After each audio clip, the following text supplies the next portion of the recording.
The rain hammered my windshield like bullets as I sat in my beat-up Ford pickup, staring at the house I'd called home for 12 years. The yellow glow from our kitchen window looked warm and inviting, but I knew better.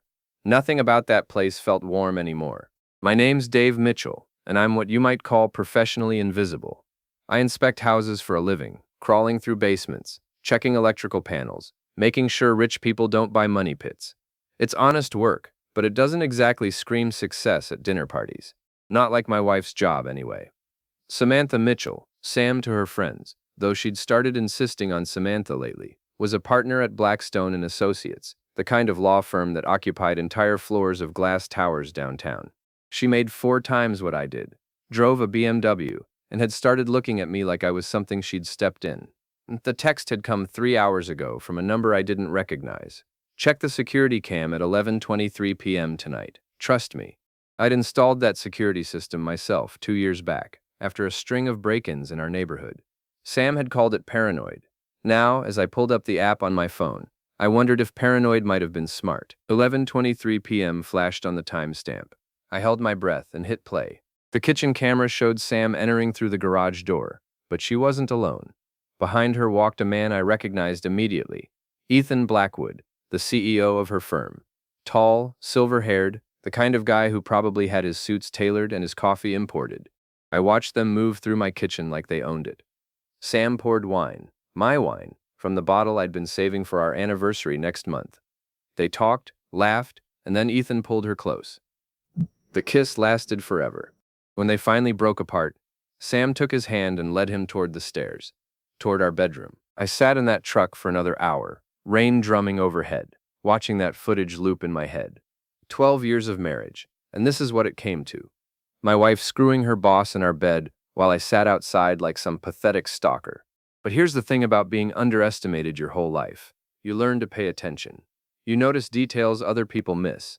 And right now, I was noticing that someone had sent me that text. Someone wanted me to see this. The question was why. Joey's boxing gym occupied the basement of a converted warehouse on the wrong side of downtown. The place smelled like sweat, leather, and broken dreams, but it was the closest thing I had to a sanctuary.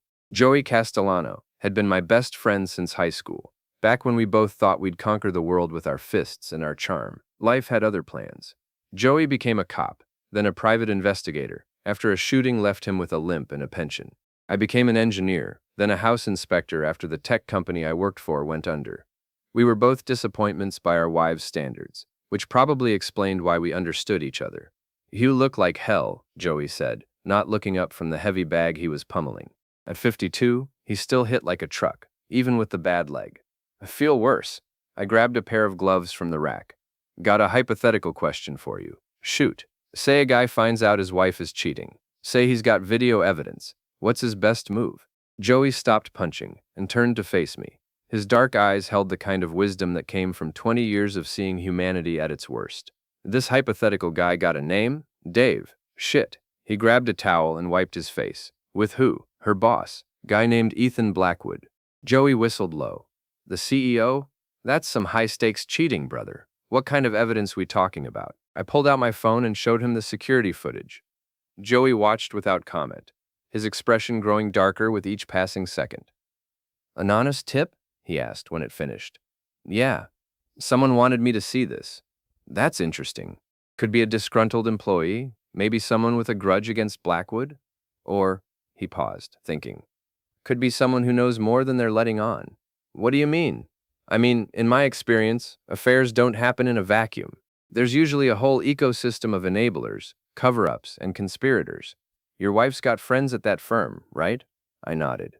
"Her best friend Ava runs HR. They're tight. Might be worth looking into. But Dave," Joey put a hand on my shoulder, "you sure you want to go down this road?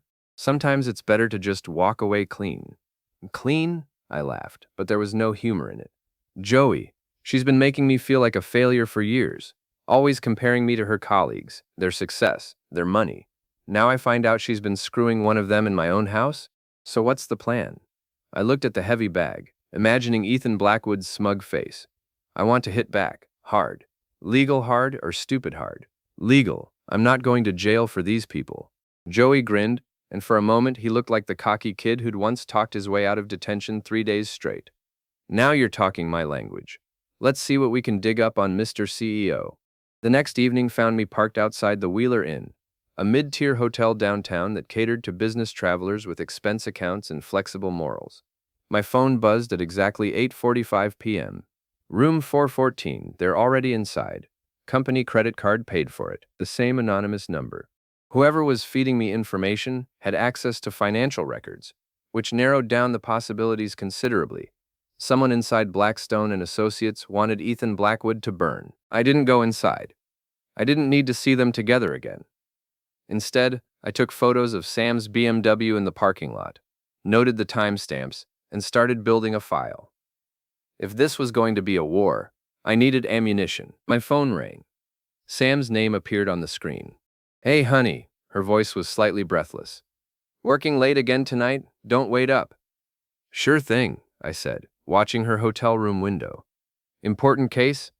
"Oh, you know how it is. Ethan's got us burning the midnight oil on the Morrison acquisition. Probably be here until at least midnight." "That's dedication. It's what separates the winners from the—" She caught herself.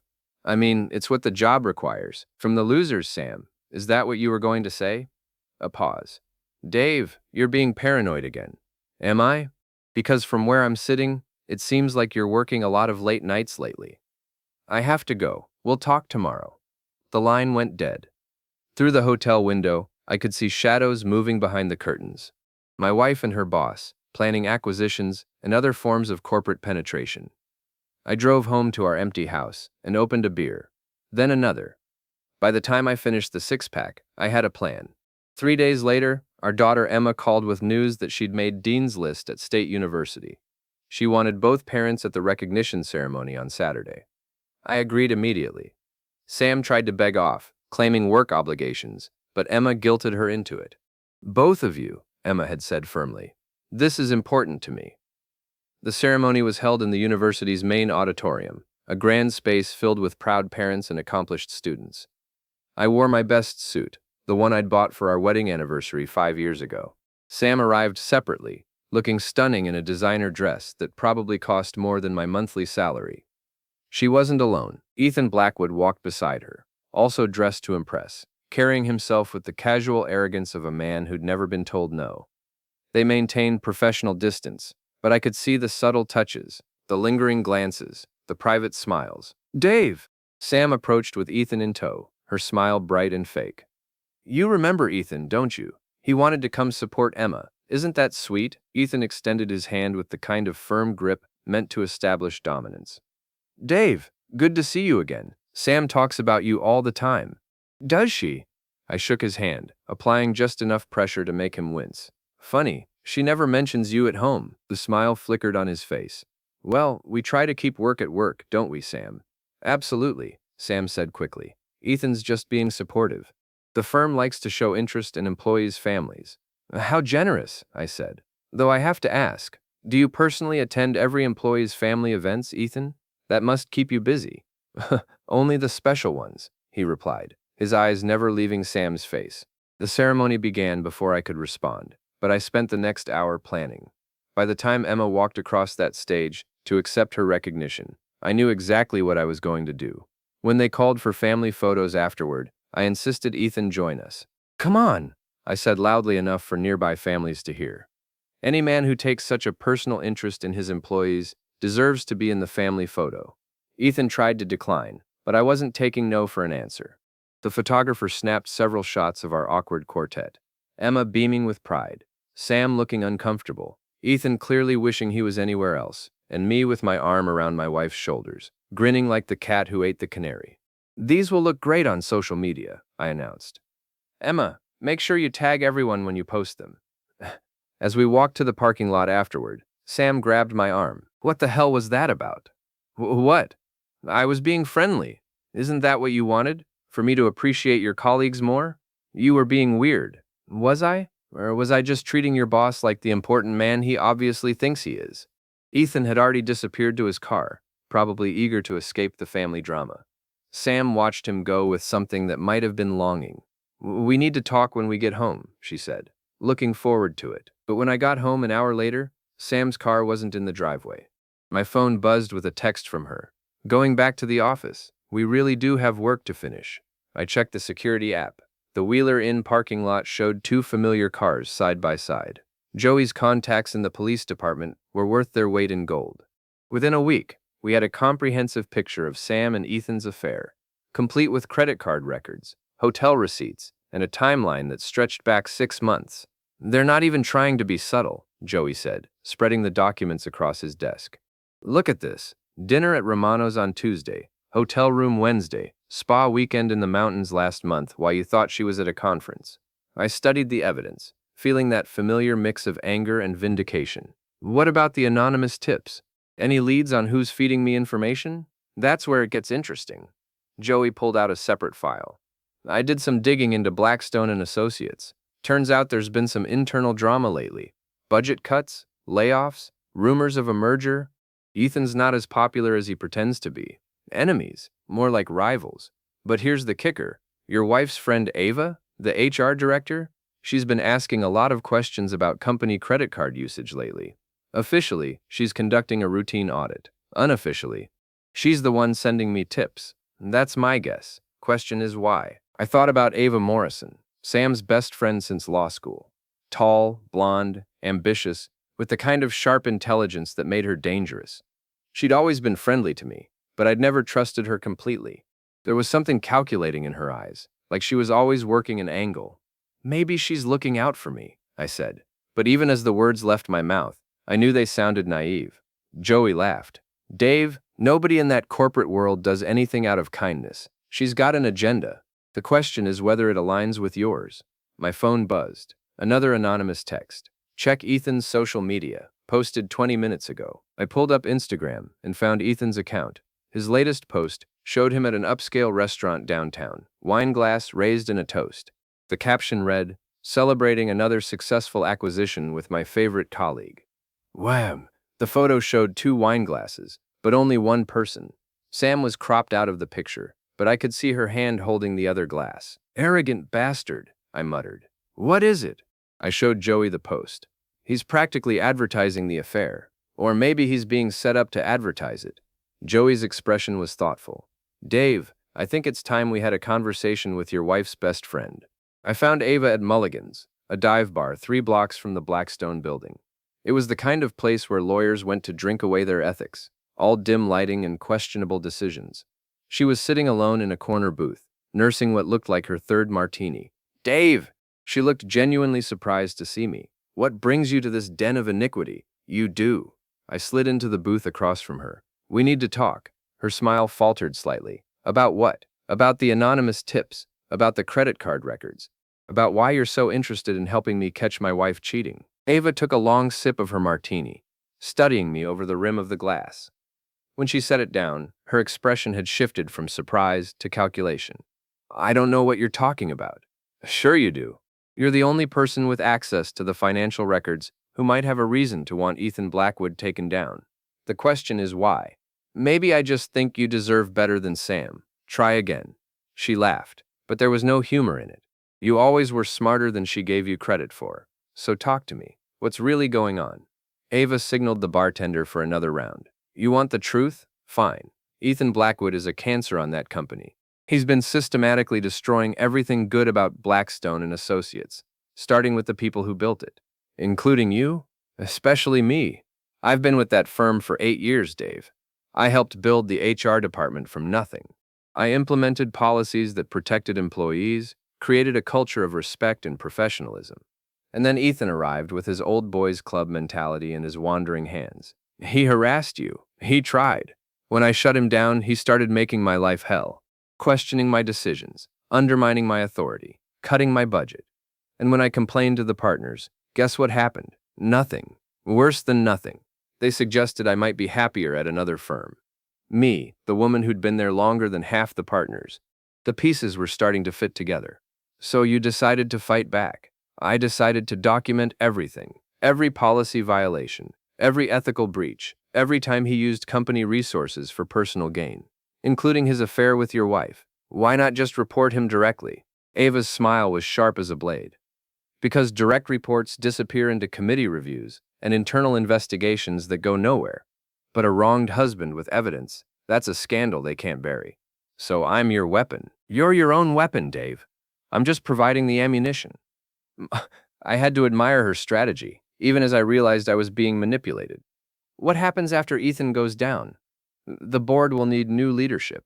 Someone with institutional knowledge, someone who understands the company culture, someone who can clean up the mess, someone like you, someone exactly like me.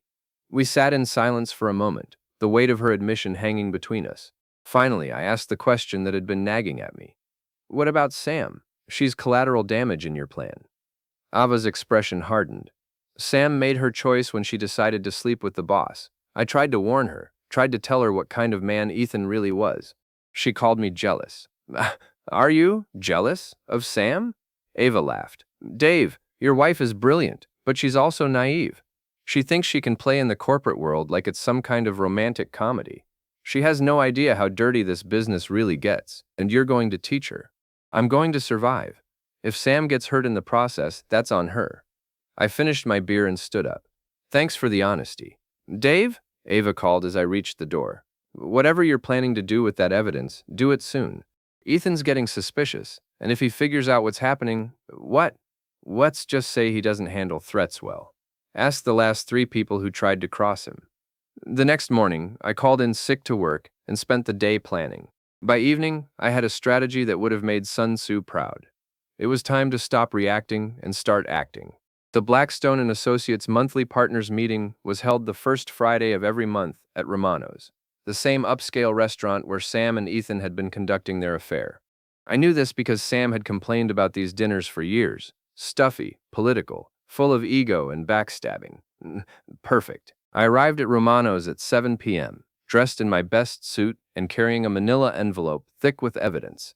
The hostess tried to stop me, but I brushed past her with the confidence of a man who belonged. The Blackstone partners were easy to spot.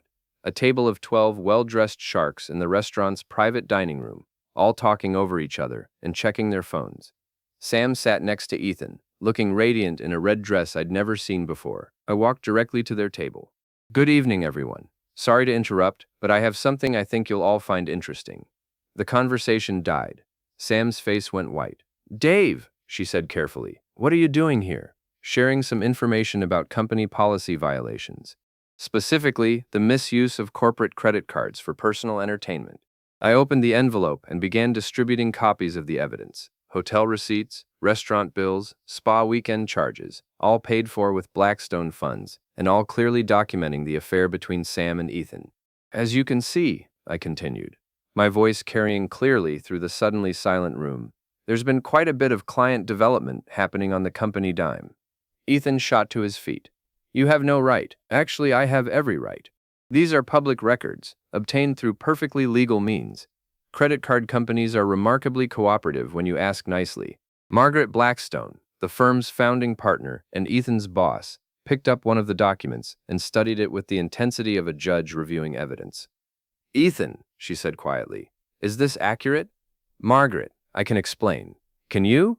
Because this shows a pattern of using company funds for personal expenses, including hotel rooms and romantic dinners, with an employee under your supervision. Sam tried to speak.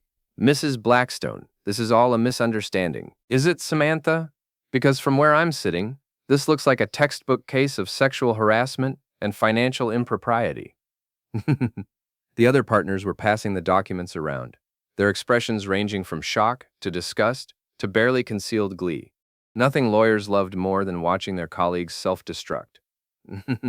There's more, I said, pulling out my phone, including social media posts that document this relationship quite clearly. I showed them Ethan's Instagram account, complete with all the romantic dinners and weekend getaways he'd been stupid enough to document. Dave, please, Sam said, her voice breaking. Can we discuss this privately? We had 12 years to discuss things privately, Sam. You chose to have your discussions with Ethan instead. Margaret Blackstone stood up, her face carved from granite. Ethan, Samantha, I think you should both leave. Now.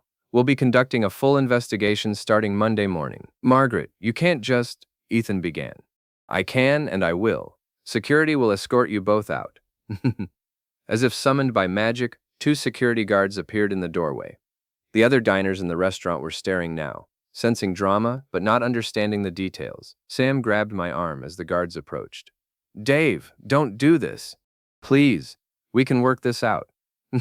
I looked at my wife, really looked at her, for what I knew would be the last time. She was beautiful, successful, intelligent, and completely without conscience. "No, Sam, we can't." The guards escorted them both out through the restaurant's main dining room, past tables full of curious onlookers and smartphone cameras. By tomorrow morning, the story would be all over social media. Margaret Blackstone approached me as the room began to buzz with conversation. "Mr. Mitchell, I want to apologize for what's happened. This behavior is completely unacceptable and contrary to everything this firm stands for." "I appreciate that, Mrs. Blackstone. I hope you'll take appropriate action." "You can count on it. And Mr. Mitchell, you might want to contact a good divorce attorney. I can recommend several." I smiled. "Already taken care of." The divorce proceedings moved faster than I'd expected, helped along by the mountain of evidence I'd accumulated, and Sam's complete inability to mount a defense.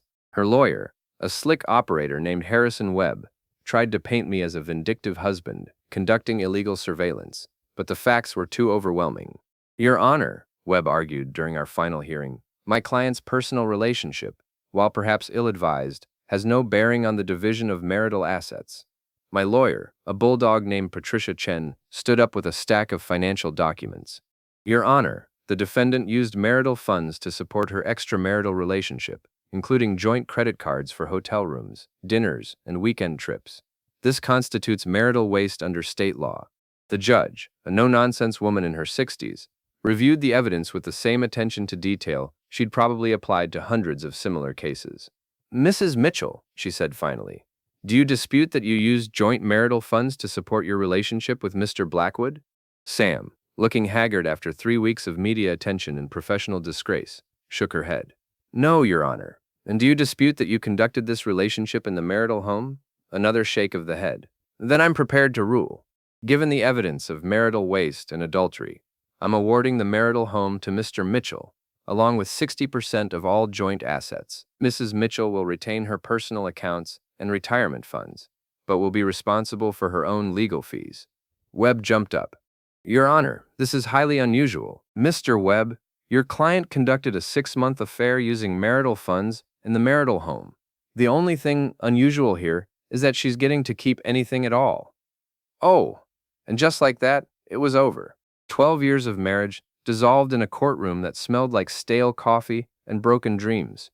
Sam approached me as we left the courthouse. "I hope you're happy," she said. "I'm not happy, Sam, but I'm free. You destroyed my career, my reputation, everything I worked for." "No, you did that. I just made sure everyone knew about it." She stared at me for a long moment, and I could see her trying to find some argument, some way to make this my fault instead of hers. "You know what the worst part is?" she said finally. "I actually loved him." "Then you should have divorced me first." "Oh."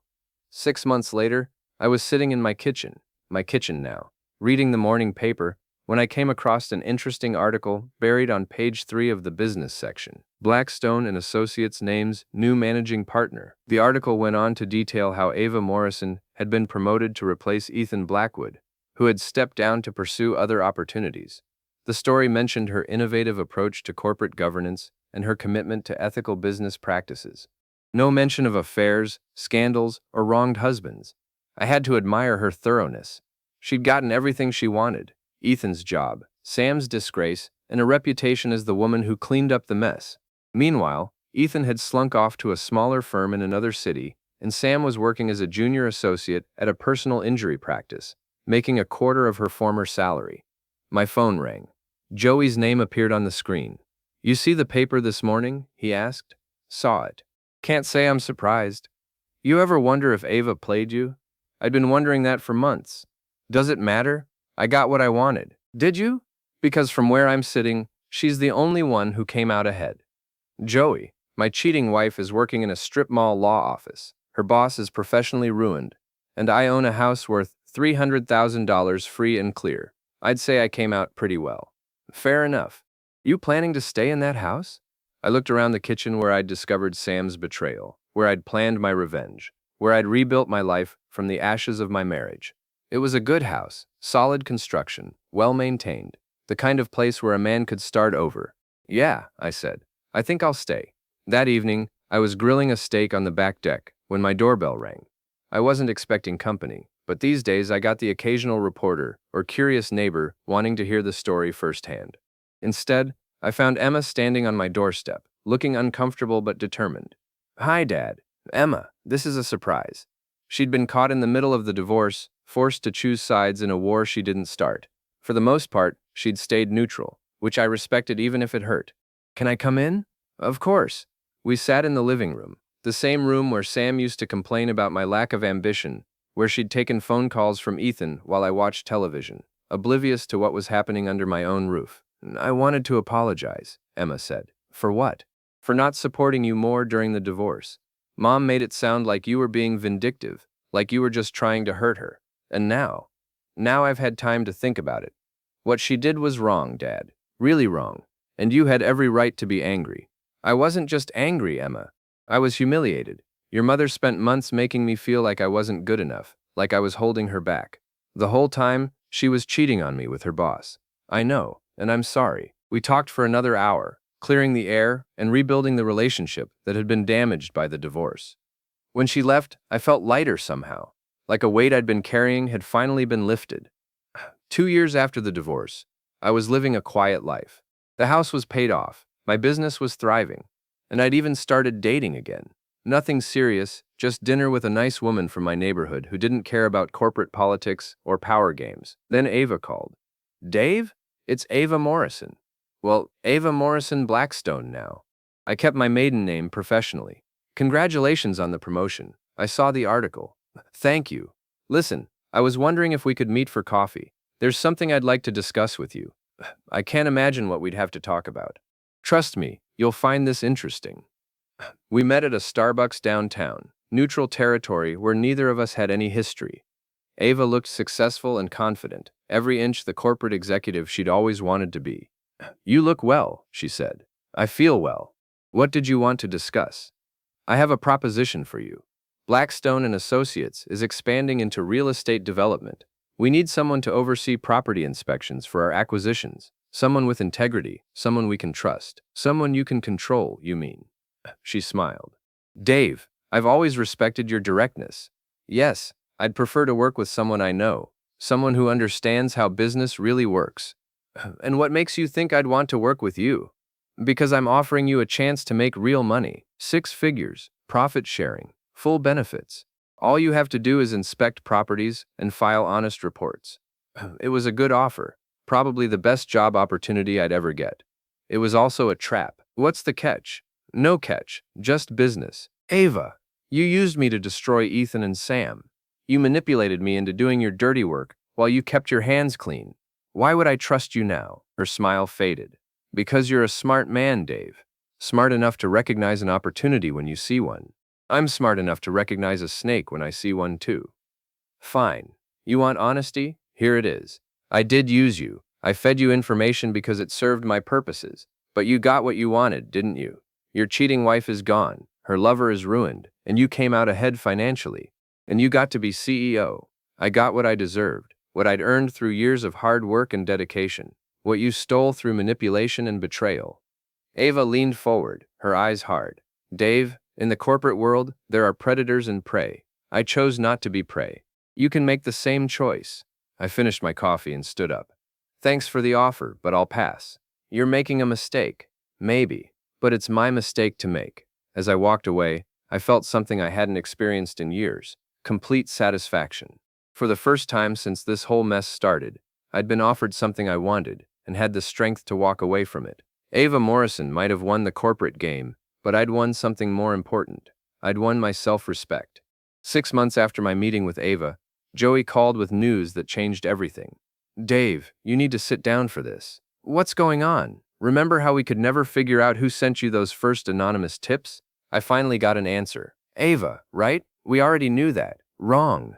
It wasn't Ava. I felt the ground shift beneath me. What do you mean? I mean, I tracked down the phone number. It was a burner phone, bought with cash, but I found security footage from the store where it was purchased. And it was Sam. The words hit me like a physical blow. That's impossible. I've got the footage, Dave. Your wife bought that phone 3 days before you got the first tip. She sent you those messages. I sat down hard, my mind reeling. Why would she do that? That's what I asked myself. So I did some more digging.